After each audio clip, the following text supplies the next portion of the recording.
Pension बहाल करो, बहाल करो, बहाल करो। एक देश दो विधान नहीं चलेगा, नहीं चलेगा, एक देश दो विधान नहीं चलेगा, नहीं चलेगा। सभी साथियों को सबसे पहले सभी पत्रकार और छायाकार बंधुओं को नमस्कार।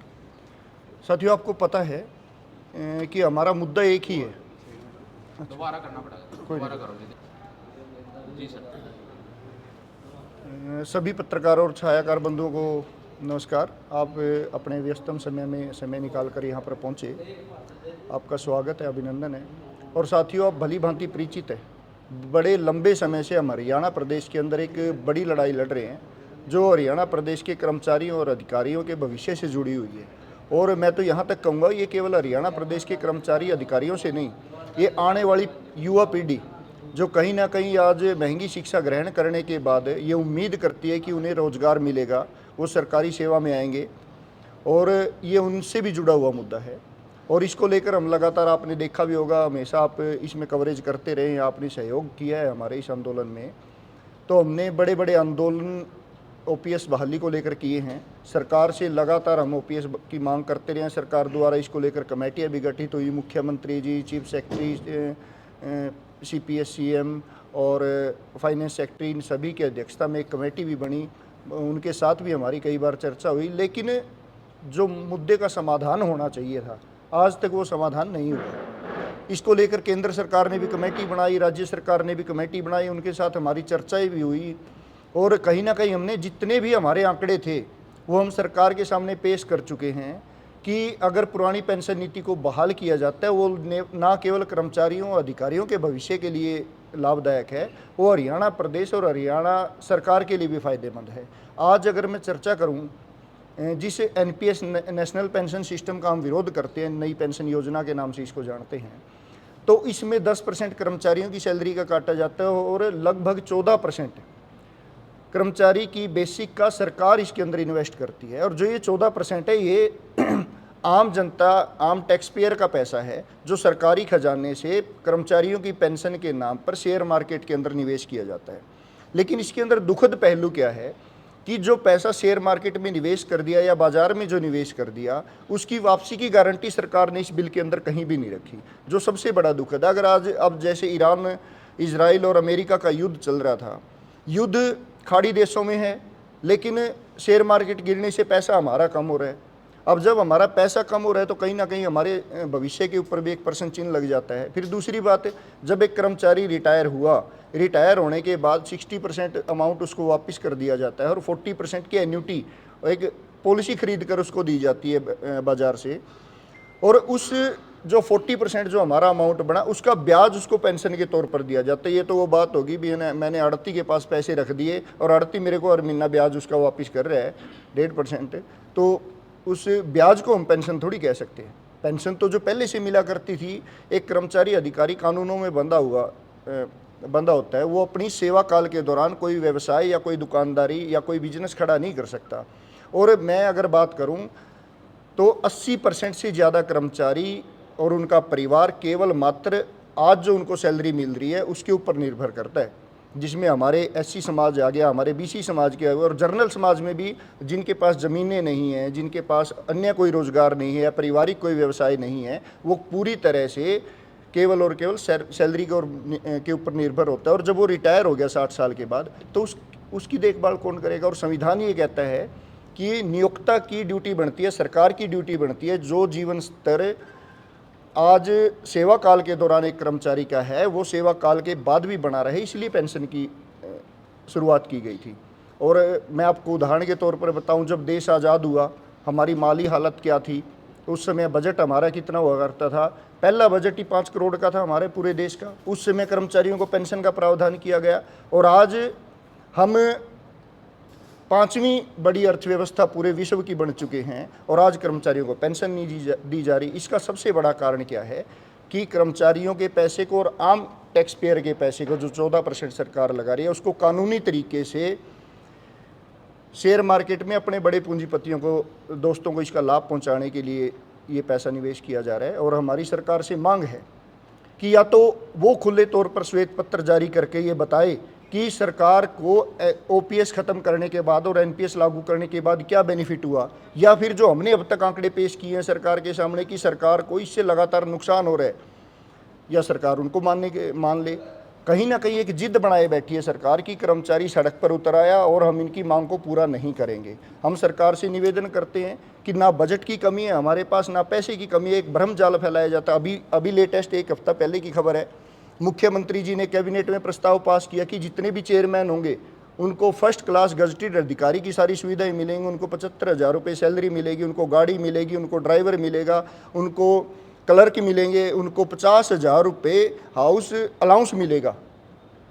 जब उनके लिए पैसा है तो हमारे लिए पैसा क्यों नहीं है? जब विधायक सांसदों को कई पेंशन दी जाती है, और आप देख लीजिए जब विधानसभा या लोकसभा राज्यसभा में आप देखोगे पक्ष और विपक्ष जब आम जनता को कोई बेनिफिट देने की बात हो तो आपस में लड़ना शुरू कर देंगे, उन पॉलिसियों में कमी दिखाना शुरू कर देंगे। लेकिन जब इनके बेनिफिट की बात हो, जब पेंशन वेतन भत्ते इनके बढ़ाए जाने हो तो तुरंत मेज को थपथपा कर ये उसको लागू कर लेते हैं। इनका भाईचारा बड़ा मजबूत हो जाता है। और दूसरी बात इसके अलावा आप देखोगे अब 8th पे कमीशन, कर्मचारियों को हर 10 साल बाद एक पे कमीशन लागू किया जाता है, महंगाई दर के हिसाब से उसके सैलरी को बढ़ाया जाता है। उसके लिए 1 जनवरी 2026 से पे कमीशन लागू होना था, लेकिन अभी तक कमेटी का खेल खेला जा रहा है। और जब विधायकों सांसदों की पेंशन वेतन भत्ते बढ़ाने हो, किसी एक विधायक से प्रस्ताव डलवाएंगे और उसको वहीं पर पास कर दिया जाता है। तो इस तरह की दोहरी नीति, और मैं तो आम जनता से भी कहूँगा कि ये लड़ाई केवल हमारी नहीं है, हो सकता है पूरे विधानसभा में केवल एक विधायक बने। और आजकल जिस तरह से परिवारवाद की राजनीति चल रही है कि एक परिवार से पहले दादा बने, फिर उसका बेटा बने, फिर उसका बेटा बने, उसका बेटा बने, इन्होंने तो आज वही जिस राजशाही से हम निकल कर आए थे उसी राजशाही की तरफ दोबारा से बढ़ रहे हैं कि एक ही परिवार के विधायक, एक ही परिवार के सांसद, और कई परिवार तो ऐसे मैं नाम नहीं लूँगा जिनमें 4-4, 5-5 पेंशन विधायकी की मिल रही हैं, और उनके बाद उनकी पारिवारिक पेंशन भी उनको मिल रही है। लेकिन आम जनता के बच्चे, जो गरीब परिवार के बच्चे हैं, जो किसान के बच्चे हैं, जो मजदूर के बच्चे हैं, जो छोटे दुकानदार के बच्चे हैं, इतनी महंगी पढ़ाई के बाद जब सरकारी सेवा में आते हैं, 10-10, 15-15 साल तक मेहनत करने के बाद जब सरकारी सेवा में आते हैं तो उनके जो पेंशन और भत्ते पहले से शुरू किए जाए थे वही ख़त्म किए। हम कोई नई चीज़ नहीं मांग रहे, हम वो चीज़ मांग रहे हैं जो बहुत पहले से चली आ रही है, जो आज़ादी के बाद से हमारे पास लगातार चली आ रही है।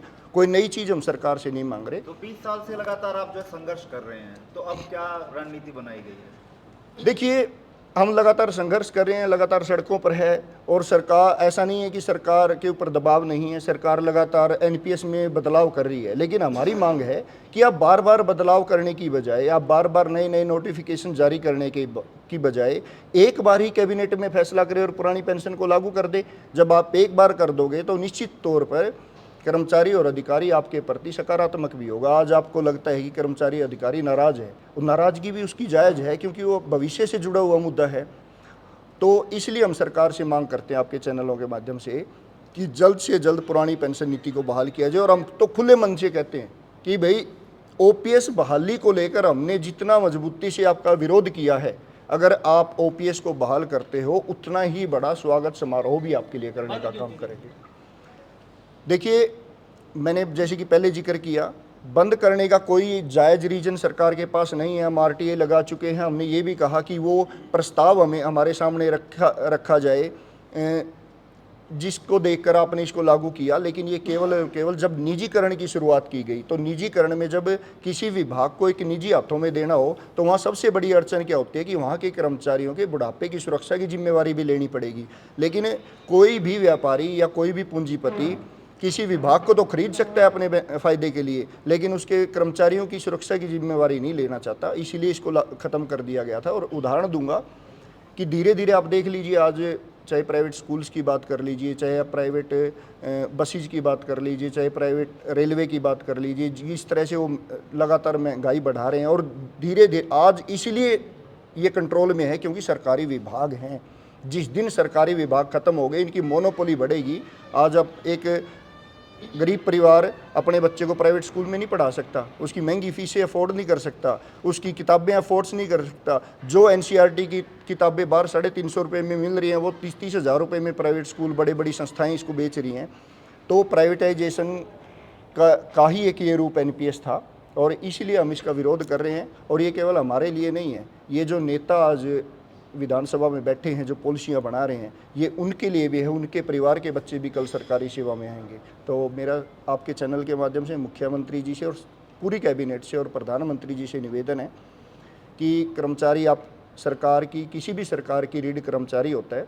सरकार की नीतियों को जनता तक पहुंचाने का काम एक कर्मचारी करता है। जब वो अपने भविष्य के प्रति निश्चिंत होगा तो निश्चित तौर पर आपकी नीतियों को आम जनता के बीच में सकारात्मक रूप से लेकर जाएगा।